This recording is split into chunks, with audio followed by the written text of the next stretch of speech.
तो अभी हम है चैप्टर 2 में। कोर्स का नाम है सर्टिफाइड संगम CRM सेलर का कोर्स। और इस वीडियो में हम समझेंगे कि ये mindset of solver and seller, ये दोनों में फ़र्क क्या है और क्यों ज़रूरी है कि आप एज ए सॉल्वर सोचें, एज ए सेलर नहीं। तो इसके ऊपर थोड़ा इस वीडियो का एजेंडा क्या क्या है ये देख लेते हैं। पहले तो ना बेसिक कंसेप्ट और आइडिया समझते हैं कि सॉल्यूशन सेलिंग का करना क्या है। देखिए, एक बात है कि ये कोर्स में जो मैं सॉल्यूशन सेलिंग के बारे में बोलूँगा that will be very less, मतलब इस वीडियो में, ठीक है। पूरा कोर्स उसी के बारे में है। लेकिन अगर आपको सॉल्यूशन सेलिंग ज़्यादा डिटेल में सीखना है तो एक बुक है और वो बुक का नाम है स्पिन सेलिंग। ये स्पिन सेलिंग आप सीख लो या बुक को पढ़ो, बहुत काम का चीज़ आएगा। अच्छा, आपको पूरा बुक नहीं पढ़ना है ना, तो स्पिन सेलिंग के ऊपर यूट्यूब में कुछ वीडियोस देख लो तो भी काम आ जाएगा। फिर हम बात करेंगे कंपटीशन की, क्योंकि सब लोगों को ऐसा होता है कि जब भी हम बेचने जाएंगे तो कंपटीशन बहुत लड़ेगा। तो ये कंपटीशन का क्या करना है या कितना कंपटीशन है ये भी समझेंगे हम। फिर हम ये भी बात करेंगे कि क्या क्या नहीं करना है, बिल्कुल नहीं करना है, क्योंकि हमको मालूम है कि उससे आप काम नहीं चलेगा, ठीक है। तो थोड़ा सा बेसिक आइडिया समझ लेते हैं। और यहाँ पे मैं कुछ सीक्रेट शेयर करूँगा जो हमारे लिए काम किया है और बहुत सारे पार्टनर्स के लिए भी काम किया है, तो डेफिनेटली आपके लिए भी करेगा ही करेगा। तो सबसे पहला तो ये समझ लो, मैं पहले भी बोला था वीडियो में कि CRM बेचना या CRM का सॉल्यूशन बेचना ना, ये अलग है। आप जिस तरह से हार्डवेयर वगैरह बेचता था ना, ऐसा नहीं चलेगा। या अगर आपका वो अनुभव है कि ऑपरेटिंग सिस्टम का पैकेज बॉक्स बेचते थे, तो वो जो सॉफ्टवेयर सेलिंग का अनुभव है ना, वो यहाँ काम नहीं लगने वाला है, यहाँ अलग है। तो यहाँ पे क्या क्या अलग है ना, ये समझना ज़रूरी है। और उसके पहले हम ये समझते हैं कि हर किसी को CRM नहीं चाहिए। दुनिया में जितने लोग हैं ना, वो सबको CRM नहीं चाहिए। तो ऐसे मायूस मत हो जाना कि यार मैं तो कब से बात कर रहा हूँ किसी से, CRM कोई ले नहीं रहा है। हो सकता है आप गलत लोगों से बात कर सकते हैं, हो सकता है कि आप सही लोगों से गलत तरीके से बात कर रहे हैं। तो ये दोनों चीज़ मैच करेगा ना, तो CRM बिकने लगेगा। बहुत से लोग ऐसे भी होते हैं कि जिनके बिजनेस में CRM का ज़रूरत है, लेकिन उनको नहीं मालूम है कि CRM का ज़रूरत है। तो आपको उनको भी गाइड कैसे करना है ये भी थोड़ा सोचना पड़ेगा। इसीलिए अगर आप उनके प्रॉब्लम्स को रिजॉल्व करने का सॉल्यूशन ढूंढेंगे तो आप CRM आसानी से बेच पाओगे। मेरे अनुभव में ऐसे बहुत बार हुआ है कि हम कस्टमर से बातचीत करते हैं तो उनको ख्याल ही नहीं रहता है कि उनको CRM चाहिए कि नहीं चाहिए, या चाहिए तो क्यों चाहिए। तो ऐसे बहुत सारे सिनेरियोज़ भी हमने आगे कोर्स में इंक्लूड किए, जहाँ कस्टमर बोलता है कि मुझे ये दुख है, और आप थोड़ा सा बातचीत करते हो तो पता चलता है कि अच्छा इतना बड़ा दुख है, तो तुरंत ले लेता है, ठीक है। तो ये चीज़ थोड़ा समझना ज़रूरी है कि आप सॉल्यूशन सेलिंग में वो छोटा पेन जो एक्सप्लिसिट पेन है और जो बड़ा पेन जो इम्प्लिसिट पेन है, उसको किस तरह से रिलेट करते हैं और आप कस्टमर को कन्विंस करते हैं। और एक बात ये है, CRM खरीदने का है ना, ये इंस्टेंट डिसीजन कभी नहीं रहता है कि मन हो गया और फट से ले लिया, ऐसा नहीं होता है। पहले ख्याल आता है, उसके बाद लोग उसके बारे में सोचना चालू करते हैं। और मेजॉरिटी लोग जो CRM खरीदेंगे ना, वो लोग फर्स्ट टाइम बायर होंगे, तो उनको ऐसा कोई अनुभव नहीं है CRM खरीदने का, ठीक है। तो if you are coming from, मान लो कि आप हार्डवेयर वगैरह बेचने से ये धंधा चालू कर रहे हो, मतलब शिफ्ट कर रहे हो इसमें, तो हार्डवेयर में तो कैसा होता है कि किसी व्यक्ति ने सोचा है कि मुझे लैपटॉप चाहिए, कौन सा चाहिए ये भी सोच लिया है, अब वो आपके पास आया है सिर्फ अच्छा भाव निकालने के लिए। या किसी कंपनी के बोर्ड मीटिंग में ये नक्की हुआ है कि हम डेटा सेंटर खुद का बनाएंगे, तो नक्की हो गया है, बाइंग डिसीजन ले लिया है, अब खाली उनको अच्छा भाव चाहिए या क्या कॉन्फ़िगरेशन चाहिए, नहीं ये चाहिए। मतलब कि कस्टमर सोच चुका था हार्डवेयर के बिजनेस में। यहाँ ऐसा नहीं है, कस्टमर सोच नहीं चुका है, आपको उसके सोचने के जर्नी में ज्वाइन होना पड़ेगा। इसका मतलब ये भी हुआ कि कोई कस्टमर अगर आपके पास सीधा कंपैरिजन मांगता है ना, तो इसका मतलब ये हुआ कि वो ऑलरेडी वो सोच चुका है, ऑलरेडी वो 5 जन का कंपेयर कर चुका है और आपके पास से सिर्फ अच्छा भाव चाहिए। ये वाला सिनेरियो को कैसे हैंडल करने का ना, ये भी हमने डिटेल में कोर्स में बताया है। एक बात ये भी है कि it is high value complex purchase. अब वैल्यू में फ्री CRM हो ना तो भी हाई वैल्यू है, क्यों? क्योंकि मेहनत बहुत जाने वाला है।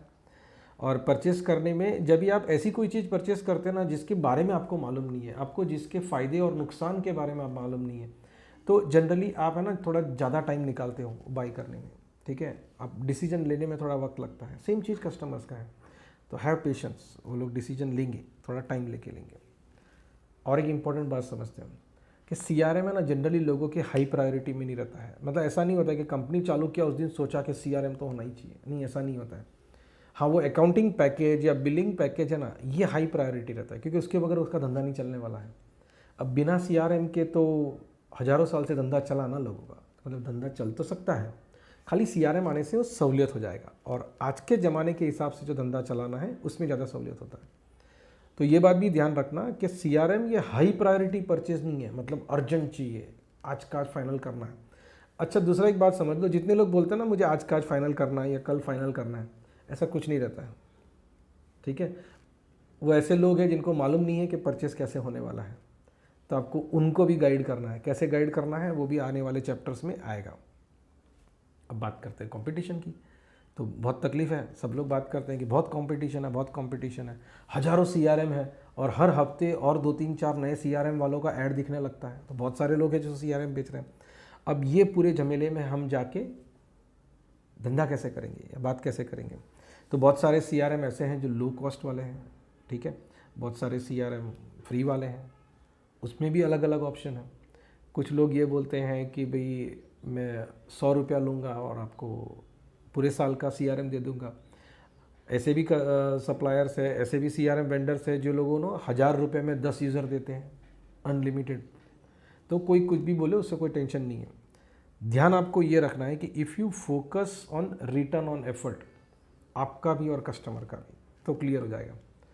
हाँ, return on effort, return on investment नहीं। रिटर्न ऑन इन्वेस्टमेंट अलग चीज़ों में सोचा जाता है, यहाँ पे रिटर्न ऑन एफर्ट का ही बात है।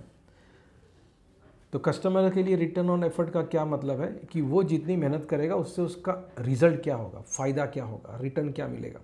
और आपके लिए क्या मतलब है कि आप जितनी मेहनत करोगे बताने में, समझने में कस्टमर का प्रॉब्लम्स और उनको सॉल्यूशन सजेस्ट करने में, उसमें आपका क्या रिटर्न है। ये दो चीज़ का अगर हम हिसाब लगाते हैं तो फिर परफेक्टली गाड़ी चलता है, ये मैं अनुभव से बोल सकता हूँ। यूज़र वाला कोर्स है ना, आप डिटेल में समझ लेना, तो उससे क्या होगा, आपको प्रोडक्ट के बारे में सब चीज़ मालूम पड़ जाएगा, क्या संगम सीआरएम का स्ट्रेंथ है, क्या वीकनेस है, you will know all this things. और जितना डिटेल में आप ये जानते होंगे ना, उतनी अच्छी तरह से आप कस्टमर का प्रॉब्लम्स और कस्टमर के गोल्स इसके बारे में बात कर पाएंगे। याद रहे, हमको सीआरएम का फीचर्स बता के नहीं बात करना है, कस्टमर का प्रॉब्लम्स को रिलेट करके फीचर्स का बात करना है। एक कोर्स में जो पूरा प्रोसेस दिखाया गया है, ये इसको बहुत मेहनत करके, बहुत अलग अलग रिविजन्स करके फाइनलाइज किया है। तो अगर आप इसके प्रोसेस के ऊपर फोकस करेंगे तो 100% सक्सेसफुल होंगे, इसका मैं दावा कर सकता हूँ।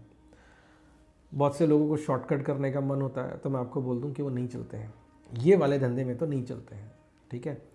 शॉर्टकट करना है ना, तो भी उसको डिटेल में प्लान तो करना ही पड़ेगा, राइट। तो वो वाला आइडिया है ना कि मैं फट से लोगों को व्हाट्सएप भेज दूंगा और फट से सीआरएम बिक जाएगा और फट से मैं पैसा कमा लूँगा, वो यहाँ नहीं चलने वाला। ये मैं आपको हर वीडियो में ऐसा इसलिए बोल रहा हूँ कि हम मानसिक तरीके से तैयार हो जाए कि जो हम गेम खेलने जा रहे हैं ना वो लंबा है, फ़ायदा बहुत है, लेकिन वो तुरंत नहीं है। मतलब ऐसा नहीं कि बहुत साल के बाद पैसा मिलेगा, पैसा तुरंत मिलेगा, बहुत जल्दी मिलेगा, लेकिन वो जो आपका पुराना तरीका था ना हार्डवेयर बेचने का या कुछ और करने का, वो शायद यहाँ नहीं काम आएगा। इसलिए ये कोर्स बहुत ज़्यादा इम्पॉर्टेंट है। ये मैंने पहले भी कहा, फोकस ऑन बेनिफिट्स। तो कस्टमर दो ही कारण से सीआरएम खरीदता है, एक उसको कुछ प्रॉब्लम्स है जो सॉल्व करने हैं, दूसरा उसको कुछ गोल्स है जो अचीव करने हैं। जब तक आप ये दो चीज़ नहीं समझोगे ना, आप अपना सीआरएम का डिटेल्स बता के कोई फ़ायदा नहीं है।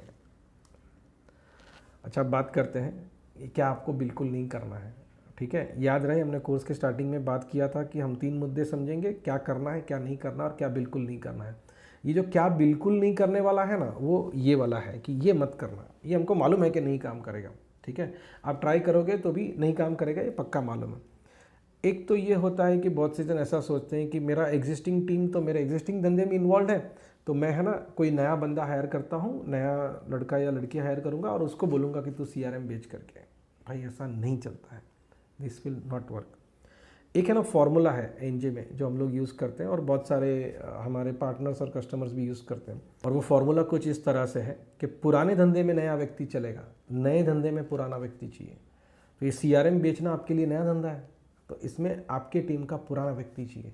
आप ये शांति से सोच के देखिए, ये जो रूल है ना, इसके ऊपर पूरा एमबीए किया जा सकता है कि अगर आप कुछ नया काम करने वाले हैं ना, तो पुराना व्यक्ति चाहिए। फॉर एग्जांपल, कोर्स बनाने का काम नया है एनजे के लिए, तो आपके सामने एनजे का सबसे पुराना व्यक्ति बात कर रहा है, ठीक है। थिन क्लाइंट बेचने का जिस ज़माने में हम लोग करते थे तो वो तो पुराना धंधा हो गया था। तो उसमें तो मैं किसी भी जूनियर को दूं तो वो मैनेज कर लेगा, क्योंकि वो तो चल रहा है गाड़ी, उसमें कुछ करना नहीं है। जो नया गाड़ी चालू करना उसमें स्पेशल है। तो अगर आप CRM के धंधे में आना चाहते हैं तो आपकी टीम का सीनियर व्यक्ति उसमें लगेगा। ठीक है, शांति से सोच के देखिए, ग्रोथ का यही फॉर्मूला है। बहुत से लोग ऐसा सोचते हैं कि भाई मैं पहले टेक्नोलॉजी समझूंगा, मैं विस्तार से समझता हूँ कि कॉन्फ़िगरेशन कैसे करना है, किस तरह से ड्रॉप डाउन बनाना है, ये वो सब।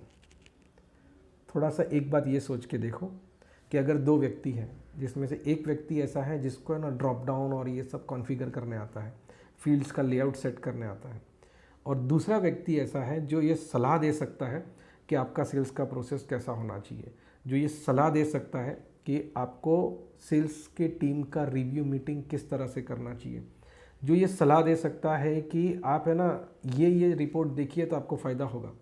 आपको क्या लगता है ये दोनों व्यक्ति में से किसको ज़्यादा पगार मिलेगा? ठीक है, अगर आप इसको सिलेक्ट कर रहे हैं अभी भी तो वापस एक बार सोचिए।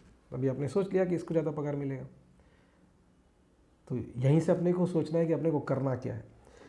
तो जैसे मैंने पहले कहा कि टेक्नोलॉजी समझ में तो आना ही चाहिए, उसके बगैर नहीं चलेगा, लेकिन पूरा फोकस उधर मत करना। 20% से ज़्यादा फोकस टेक्नोलॉजी पे नहीं करना है।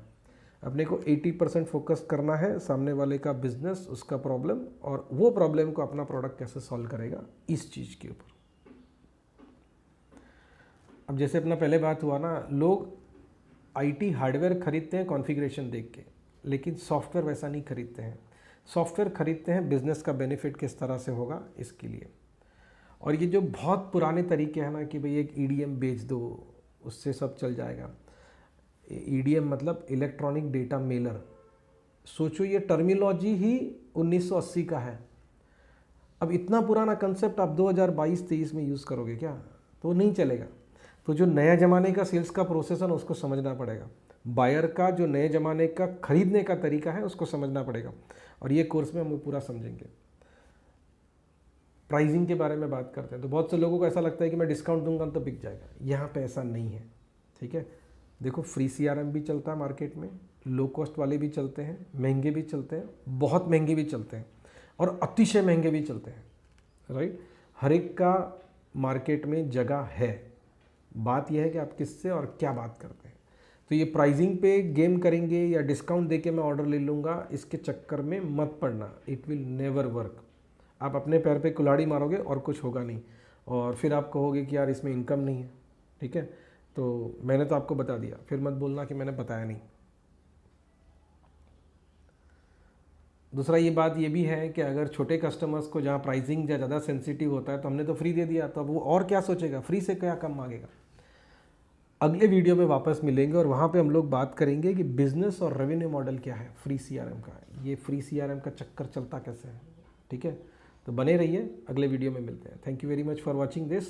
और हाँ, वापस बोलता हूँ, कमेंट में लिखो और डिस्कशन में लिखो कि आपको इसमें से क्या अच्छा लगा, क्या बुरा लगा। आपकी क्वेरीज़ है तो वहाँ लिखो, हम लोग खुद उसको देख के रिप्लाई करेंगे। See you once again, thank you.